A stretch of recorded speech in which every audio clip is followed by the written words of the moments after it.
Great. So Golden Tate, obviously Detroit Lions wide receiver. Guess what? He's now a Philadelphia Eagle. He was traded for a third-round pick. Now, former NFL coach John Fox thinks this is just what the defending champs needed. Take a listen. The one I think will probably be the most impact is going to be Golden Tate with the Eagles, and just because of the supporting cast, what they have, what they were missing, and kind of the position they're in. And I just think that's what they've been missing, is a big play, dynamic guy that's good with the ball in his hands. And this is no offense to Aguilar or Alshon, who Alshon I coached in Chicago, but I think it's just something that they've been missing in their offense. Somebody get the ball too quick and can get those positive yards. All right, so Golden Tate's an Eagle. Stephen A., do you feel like this was the missing piece for the Eagles? I think it absolutely could be. I think it's that big of a deal. And the reason why I think it's that big of a deal is because I got love for Golden Tate. The brother can play.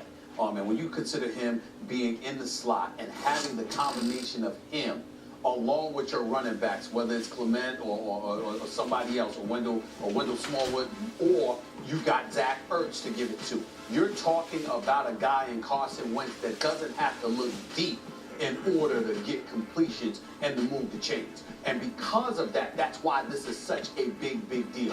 You have to take into account the fact that the Redskins are in first place right now. We're going to talk about them a little bit later because we know how stout their defense is to some degree. We know the kind of play that Swearinger has put in for them. We know with them acquiring Clinton Dix, what it potentially is going to do for them. Well, how do you combat that? You don't combat that by trying to go deep and run a bunch of fly patterns. You gotta be successful in between the numbers. And Golden Tate, being that slot receiver, knowing first of all he ain't just a slot receiver. He can play multiple positions. But when you look at it from the receiver spot, but when you look at what he can do in the slot, I'm thinking, not to this degree, Damian, not to this degree, Max, but I'm thinking along the lines of how Tom Brady utilizes Julian Edelman. And I'm saying, can Golden Tate be somebody that you could utilize that way?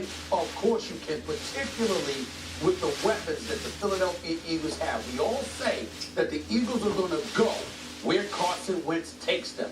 With this additional weapon for Carson Wentz, he could potentially take you very far, because if you're looking at his numbers right now, they ain't that damn bad.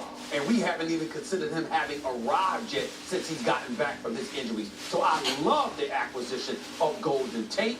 I think because of it, the Philadelphia Eagles are coming. Obviously, the Redskins may have something to say about that with their acquisition, but I think everybody needs to be on the lookout. To me, this is a big-time move by the Philadelphia Eagles. This is not the missing piece for the Eagles. The problem with the Eagles right now is on the offensive line. Their right tackle's not on the field. Their left tackle's physically compromised. And it's been this way all year at left tackle. So, the offensive line is the issue. This is not the missing piece. Now, the question as to whether this puts them over the top. In fact, Washington counteracted the move. You get a receiver, they get a guy to try and stop the receiver. Now, as to the quality of Golden Tate, first of all, it impresses me that the marketplace has really shifted. Running backs, until very recently, were so devalued, it was always considered a mistake to draft them high up in the first round. That's changed a little bit recently, but that's only because these running backs also catch passes. But with the passing game ascending in, the last generation of players, Randy Moss once upon a time went for a fourth-round pick. Amari Cooper, forget it, he went for a first ridiculous. Golden Tate went for a third-round pick. That's a haul. That traditionally, by historical standards, is a haul. Now, I just mentioned how these running backs are going up high because they can run the ball, but they can also catch the ball.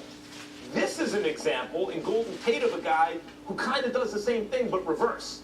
They talk about the way he can run with the ball. Yeah. On the Patriots-Bills broadcast this last week, the point was made, and I forgot by whom, that the Patriots don't just have running backs and receivers, they have football players who can catch and run. Ty Montgomery, who's in the news now, and we're going to get to it later, is a guy like that. He went from receiver to running back. Golden Tate is sort of like that. He's a guy second in the league in YAC yards after since he entered in 2010. He's a football player who can catch and run, so I'm not arguing that he's not a valuable player, and I understand the price has gone up, so a third-round pick doesn't blow you away anymore for a guy like Golden Tate. And he makes them better, but this is not the missing piece for the team. The problem's on the offensive line. Well, I think here's where you're wrong. It's the missing piece for what the Philadelphia Eagles are currently constructed. You're right about the offensive line. The offensive line hasn't played as well as they played in seasons past, the primary issue has been the running game. The running game, last year, they were one of the best running teams in the National Football League. They haven't been that way. But here's the difference right here. In the National Football League, the game is trending a little bit more towards a college game where you see these teams throwing it out to these players, and these players are making things happen, which, Molly, you referenced the yak. Well, there's no really... 5-yard pass, big game. There you go. And Golden Tate is basically a running back playing wide receiver. Every time he gets the ball, it's almost impossible for the first guy to make the tackle, and that's why he gets so many yards after the catch. So when you look at the Philadelphia Eagles, it's perfect for what they're going to be moving forward. They're not going to be the dominant running team that they were last year. They're more so now saying, you know what? Scrap that. We're not going to be running the ball traditionally. We're going to get the ball out to our playmakers' hands. You know, the Nelson Aguilars, the Golden Tate, those guys, and let those guys make up or supplement the running attack that they don't have this year. Something similar to what I mentioned to Max the other day about Brian Westbrook back in the day when he had Donovan McNabb. The Philadelphia Eagles didn't have much of a running game. He was their running back, but he was their elite pass catcher out of the backfield. So he made just as much, if not more, noise catching the ball out of the backfield than he did actually running the football. This is prior to T.O. arriving. This is in the days of Tom Hingston, Freddie Mitchell, and those boys. This is one of those situations. Let's look at the weapons that the Philadelphia Eagles have. Nelson Aguilar upgraded last year. Alshon Jeffries can ball. Zach Ertz can ball at your tight end spot. You're compromised to some degree by the offensive line because they're not as formidable as they were in years past, even though they're not scrubs. I still want to see Peters. I still want to see Lane Johnson and those boys step their game up a little bit. I think, particularly in the case of Peters, he's taken a step back this year. He hasn't looked as effective this year as he did. The kind of injury that's going to bother him all year. That's why I'm not crucifying him. I understand why, but it's not the same as it was last year. So if you're doing that, what you have done essentially as a football team is conceded.